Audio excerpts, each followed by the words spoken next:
नमस्कार दोस्तों, सत श्री अकाल, आदाब। क्राइम स्टोरी में आपका हार्दिक स्वागत है।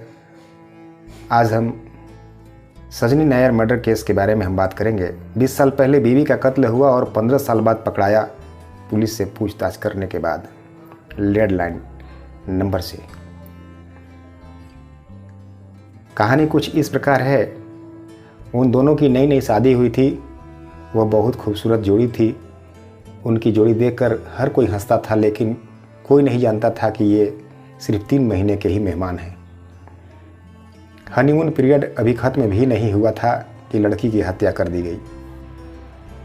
सिर्फ 3 महीने की कहानी है। हनीमून पीरियड अभी खत्म भी नहीं हुआ था कि लड़की की हत्या कर दी गई। सामने पत्नी की लाश पड़ी थी। पति का रो रो कर बुरा हाल था। उनकी हालात इतनी खराब हो गई थी कि उनकी तबीयत बिगड़ गई और सदमे के कारण उन्हें अस्पताल जाना पड़ा, जो कि फिर कभी वापस नहीं आए। ये कहानी है 21 साल पुरानी। साल 2003 में केरल की रहने वाली सजनी नायर की शादी तरुण जिनराज से हुई थी। शादी को अभी 3 महीने ही बीते थे कि पत्नी की हत्या कर दी गई।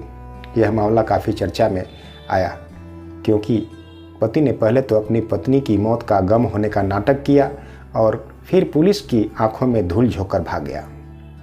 सजनी की मौत पर तरुण ने खूब घड़ियाली आंसू बहाए। उसने एग्जाइटी अटैक का भी नाटक किया, लेकिन यह उसके बचने का सही तरीका था। सजनी की मौत के अगले दिन ही तरुण फरार हो गया।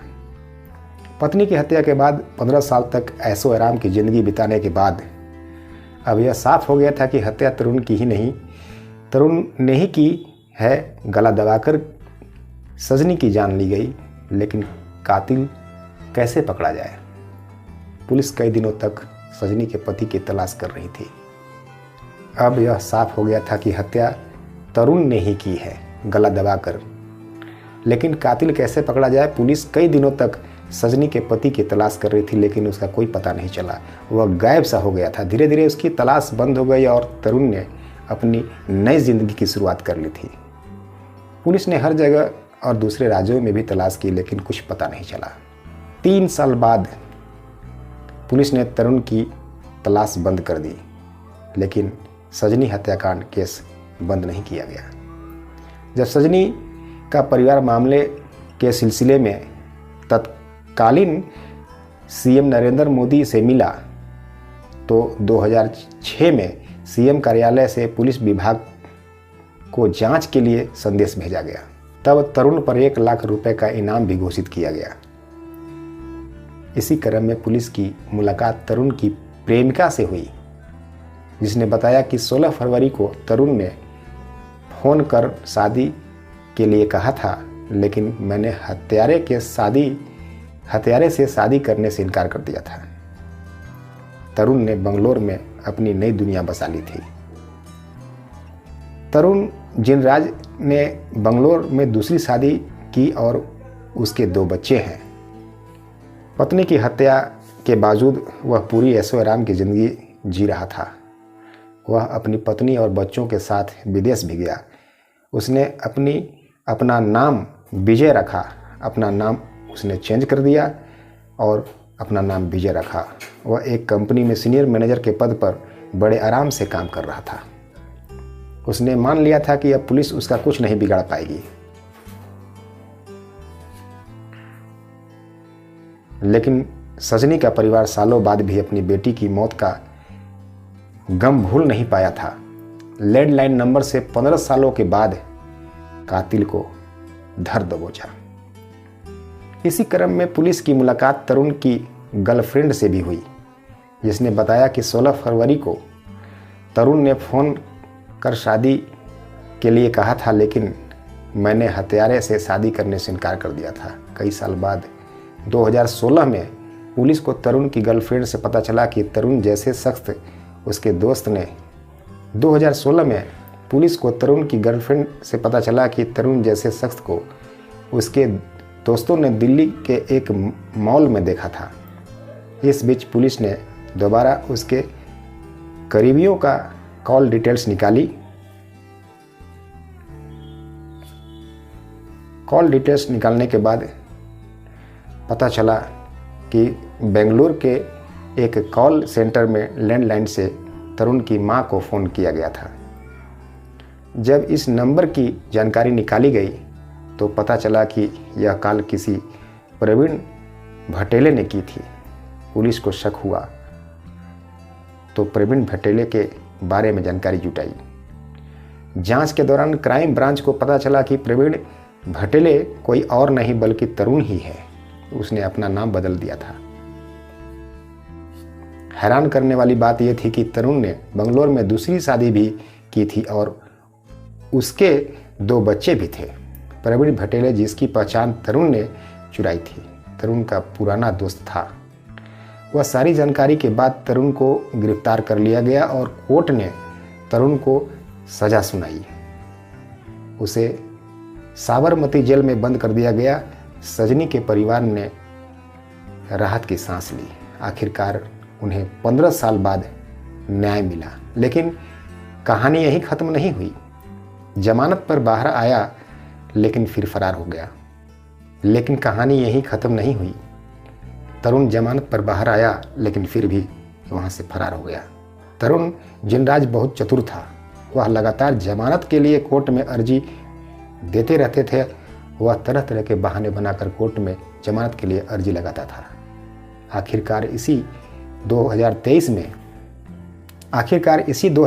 में अगस्त में जिनाराज जमानत पाने में सफल रहा और वह 4 अगस्त को जमानत पर जेल से बाहर आया, लेकिन वापस जेल नहीं गया। यह शातिर अपराधी एक बार से फिर से फरार हो गया। उसे लगा कि इस बार भी वह पुलिस को चकमा दे दिया। वह 2 महीने तक पुलिस से बातचीत करता रहा। कुछ दिन बाद अहमदाबाद क्राइम ब्रांच को तरुण जिनराज के दिल्ली में होने की खबर मिली और फिर उसे दिल्ली से गिरफ्तार कर लिया गया।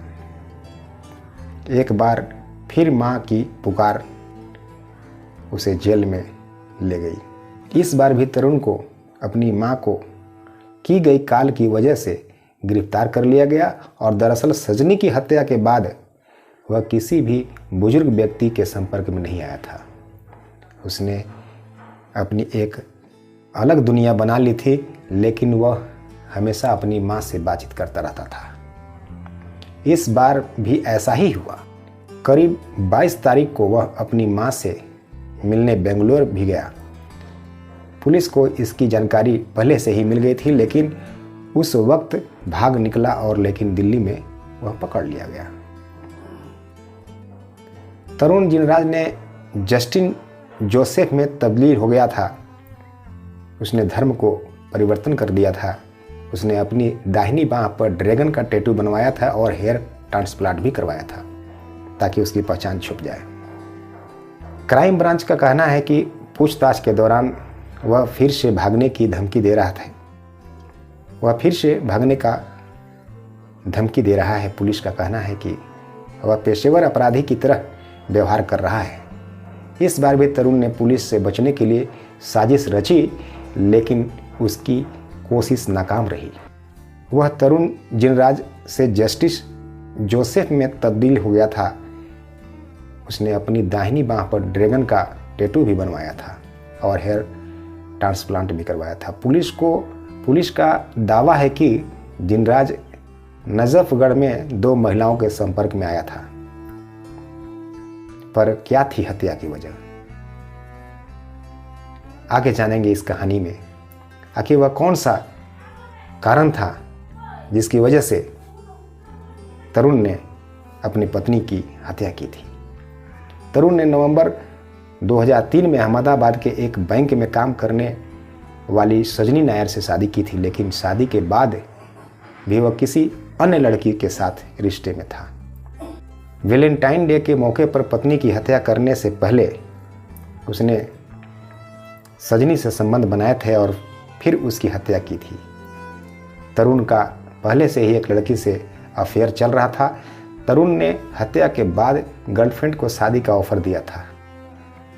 तो क्या किसी वजह से उसने अपनी पत्नी की हत्या की? तो क्या इसी वजह से उसने अपनी पत्नी की हत्या की या फिर कोई और वजह थी? इस कहानी में कातिल को तो पकड़ लिया गया, लेकिन हत्या की वजह अभी तक सामने नहीं आई थी। दोस्तों, इस तरह की क्राइम स्टोरी हमारे देश में, भारत में रोज़ प्रतिदिन कुछ न कुछ होते रहते हैं। हम इस तरह के क्राइम स्टोरी, वारदात इस YouTube चैनल पर आपको हम देते रहेंगे। आप चैनल को सब्सक्राइब करें, लाइक, कमेंट और शेयर करें। फिर मिलते हैं एक नए वीडियो में। तब तक अपना और अपने परिवार का ख्याल रखें। नमस्कार, आदाब।